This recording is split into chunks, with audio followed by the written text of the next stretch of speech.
सर्वांना खूप खूप नमस्कार. सर्वांना गणेश चतुर्थीच्या खूप खूप शुभेच्छा. आज आपण आहोत परळच्या राजाला. आपल्यासोबत आज परळचा राजा या गणेशोत्सव मंडळातील दोन विश्वस्त आहेत.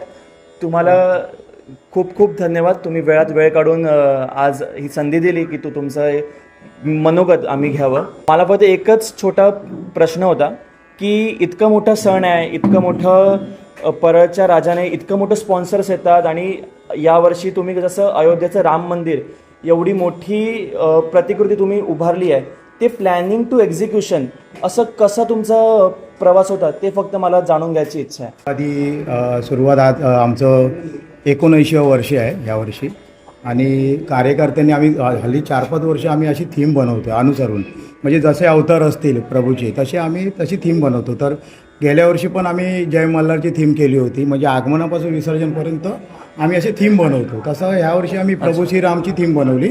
आगमनापासून त्याची आम्ही थीम दाखवली की लंकेतून जसे श्रीराम जिंकून येतात बरोबर अयोध्येमध्ये, तसं आम्हाला दाखवायचं होतं.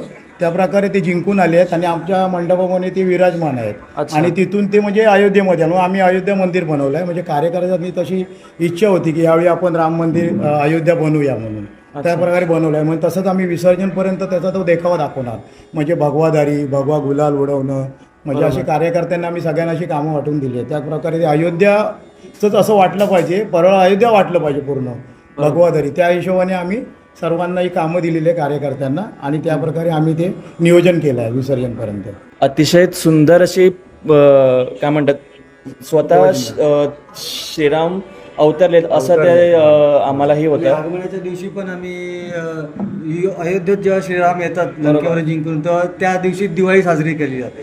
म्हणून आगमनाच्या दिवशी पण आम्ही आतिषबाजी आणि भरपूरसे फायर शोज वगैरे ठेवलेले, जेणेकरून की पूर्ण परळमध्ये अशी दिवाळीच आहे असं. आणि ही पोरं आमची जी आहेत ती वर्षभर त्या थीमबद्दल काय काय प्लॅन करायचं, कुठे काय नियोजन करायचं, प्रत्येक गोष्टीला प्लॅन करून त्याच्यावरती कसं रितसर काम करायचं, पूर्ण वर्षभर काम करून मग तो एक एवढं म्हणजे एक दिवसाचं काम नाही आहे, ते पूर्ण वर्षभराचं काम असते. आणि त्यात कार्यकर्ते आणि बाकीच्या आमच्या मंडळींचा भरपूर सहयोग असतो. कारण की छोटी छोटी मुलांपासून ते मोठ्या मोठ्या वयस्कर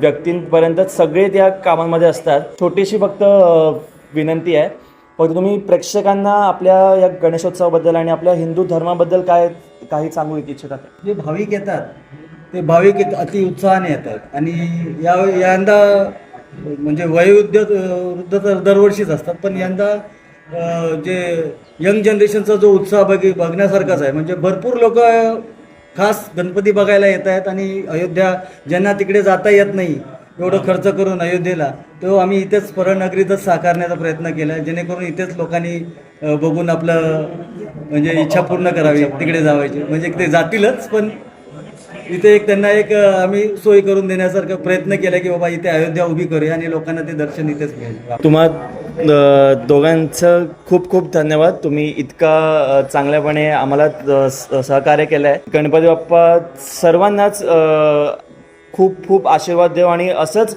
शेकडो वर्ष आपलं गणेशोत्सव आणि आपलं मंडळ असंच एक पाऊल पुढे टाकतात. खूप मोठं अशी इच्छा आहे. खूप खूप थँक्यू. नमस्कार.